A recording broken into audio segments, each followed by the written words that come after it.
हा प्रश्न semiconductor devices या चॅप्टरवर सीईटी 2010 ला आलेला आहे. LED is a PN junction diode which is option a forward bias, be either forward bias or reverse bias, C reverse bias and D neither forward bias nor reverse bias.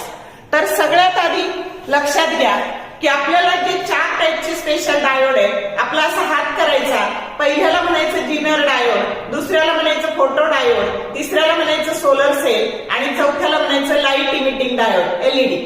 तर हा reverse bias मध्ये काम करतो म्हणजे zener diode, photo diode सुद्धा reverse bias मध्ये काम करतो, सोलर सेल ही नो बायस किंवा झिरो बायस आणि एलईडी लाईट इमिटिंग डायोड हा फॉरवर्ड बायस मध्ये काम करतो आणि म्हणून करेक्ट ऑप्शन ए आहे फॉरवर्ड बायस. चारही जे स्पेशल टाईपचे डायोड आहे त्यांचं बायसिंग असं लक्षात ठेवा, त्याचे सिम्बॉल पण लक्षात ठेवा, त्याच्यावर तुम्हाला रेग्युलरला किंवा सीईटीला प्रश्न येतो. शॉर्ट व्हिडिओ आवडले लाईक करा, शेअर करा, कमेंट करा. For more useful tips and tricks keep watching wings of physics. Thank you very much.